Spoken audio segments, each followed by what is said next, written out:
Hello students, in this video we will discuss some more lines from the poem Frost at Midnight written by S.T. Coleridge. In the concluding lines, the poet again addresses his infant son and he is happy for him because unlike the poet himself, the baby son will be able to live in the lap of nature amidst nature where he will be able to learn the eternal language of God in the company of nature.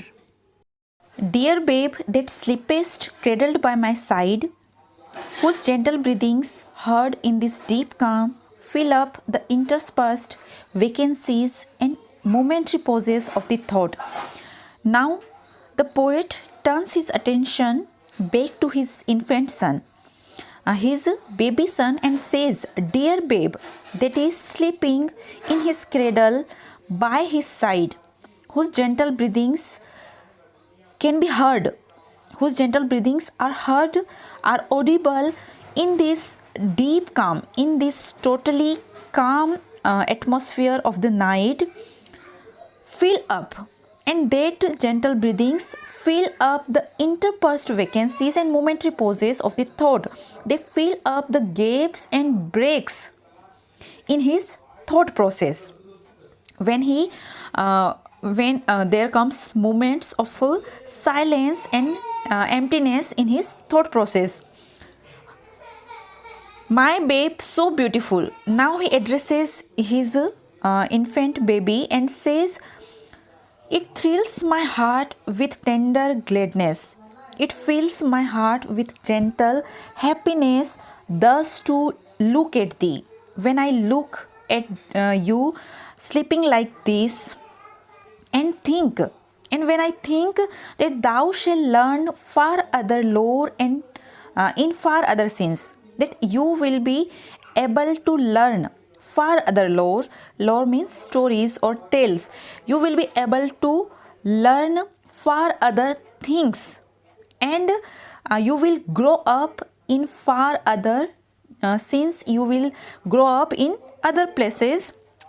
For because I was reared in the great city, as I was raised, I was brought up in the big city, pent amid cloisters dim, shut up where I used to remain, shut up in the dim classrooms, and saw not, and there I saw nothing lovely. There was nothing to see, there was nothing lovely to look at, but the sky and stars. There was nothing to look at and enjoy except the sky and stars.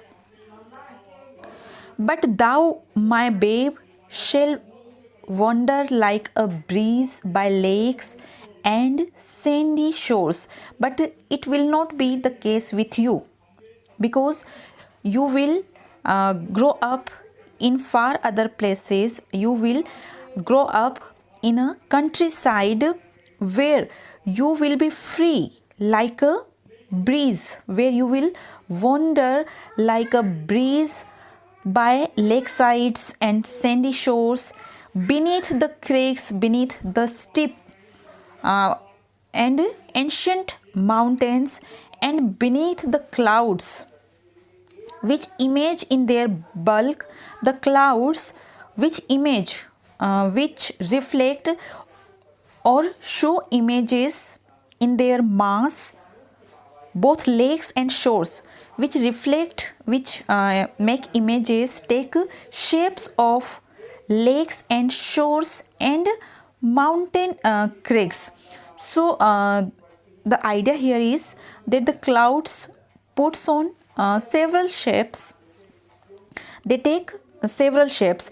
So shall thou see and hear the lovely shapes and sounds intelligible, and in this way you will be able to see the lovely shapes, beautiful shapes in the form of nature, and you will hear sounds intelligible of that eternal language, and you will be able to hear those sounds which will tell you which will be the language of eternity, which will be the language of God itself, that eternal language which thy God utters, the language which is uttered by, which is spoken by God, who from eternity does teach, who from heaven does teach us himself in all.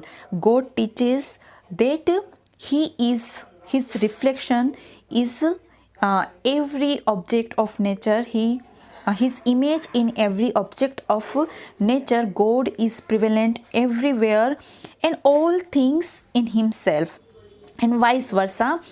Great universal teacher, that God who speaks nature will speak the eternal language. Nature speaks the eternal language, that is of God's language, and God is our great universal teacher.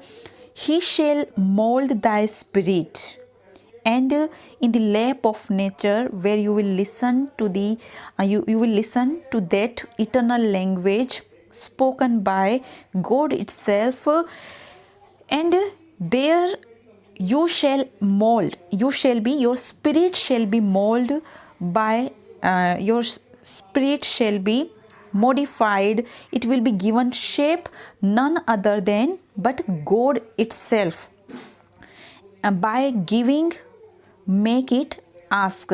And when you will live in the company of nature, you will enjoy it and you will like it so much that you will ask for more. You will always want to live there in the lap of nature. Therefore, all seasons shall be sweet to thee. The poet is hopeful, and he believes that because his baby son will be raised in a countryside, he will enjoy every season. Every season will be pleasant to him, whether it is the summer season which clothe the general earth with greenness, which covers the earth with greenery, or the red breast, or the robin bird which sits and sings betwixt the tufts of snow on the bare branch of mossy apple tree, whether it is a robin bird sitting between the raised clumps of snow on the empty branch of mossel tree, or whether it is the sun of while the night thatch smokes in the sun, though whether it is the scene of mist rising from the straw roof